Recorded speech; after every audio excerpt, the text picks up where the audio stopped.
The use of trauma-informed practices to help children and youth thrive is gaining traction in K-12 schools and other youth-serving organizations. New interdisciplinary research is pointing the way forward to help youth be safe, healthy, and engaged learners, and to help the adults who support them to be successful.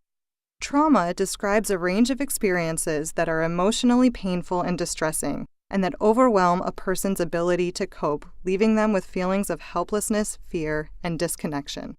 Trauma-informed practices are aimed at understanding how harmful experiences can shape someone's thoughts and actions and building the relationships necessary to help them overcome the negative impacts of trauma. At a recent REL West event, two leading researchers in the field of trauma and resilience, Dr. Leora Wolf-Prussan and Dr. Martha Merchant, shared their perspectives about the way trauma-informed practices are making gains, both for individuals and for strengthening the culture of schools and other organizations that support students. The promise of trauma-informed is not a new promise, right? We've been talking about the importance of safety and relationships in education, particularly in the small schools movement, for many, many years. What's happening now is that it's giving educators the language to really understand that the non-academic or non-cognitive factors are actually academic and cognitive factors. We can't get to cognition until we get to safety and relationship. I think part of what has contributed to the proliferation and kind of the adoption of trauma-informed services and care for us as educators is this idea that one is that we're learning an enormous new amount about the brain. So suddenly, those of us who have been tasked to teach an organ that we really didn't understand for a long time, now we've got new information to make our personalized learning environments more rich and brain science informed, which is incredible. The second piece, I think, is more about our culture nationwide, which is that we're actually at this pivotal inflection point where generations before us, it's not like trauma's new, trauma has always existed, right? But what is new is that we're no longer being shameful about living with pain, living with harm, or addressing rupture in relationship. You know, the research says that 84% of us will experience a trauma in our lifetimes. It's important because we're not talking about those people over there who have trauma. We're talking about all the people in the world that have experienced things that are traumatic, and the approach doesn't just help people who have experienced trauma. In fact, trauma-informed systems, trauma-informed schools help everyone in the building to do better. When we understand trauma and stress, it can help give us like an aha moment. It can help us understand the puzzling behaviors that we see in front of us, right? If we know what's going on for people, we can approach that differently.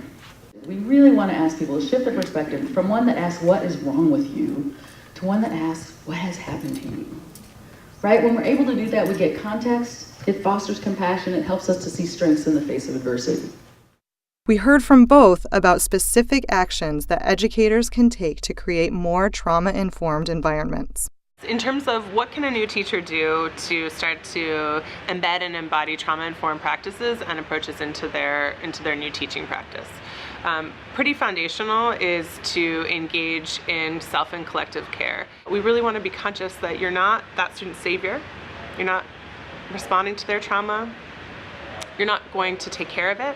What you can do is be their meaning-making partner and know that the student knows that you know them, knows that you pay attention to them, knows that you know their name, and also know that they can come to you and approach you if they're in need of further support beyond your traditional role.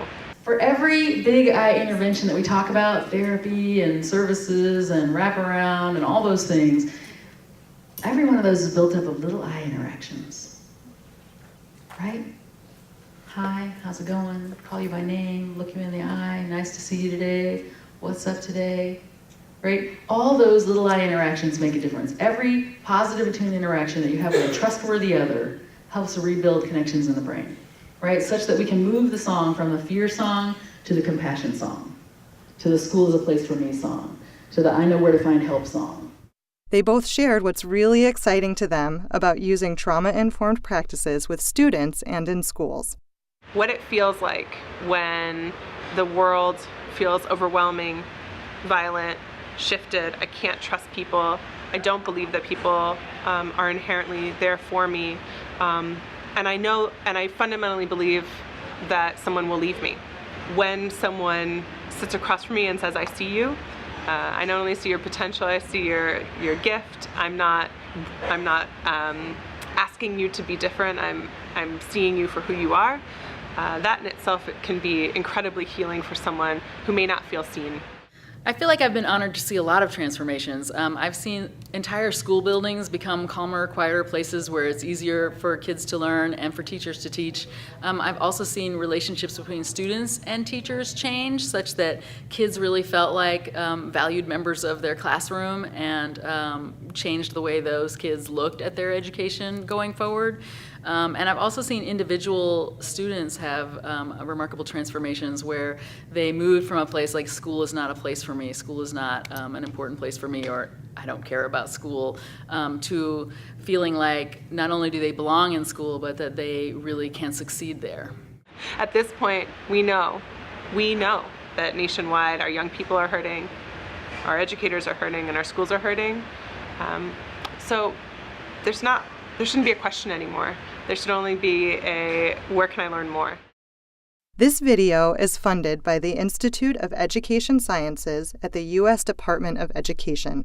To learn more, please email us at relwest@wested.org or visit ies.ed.gov.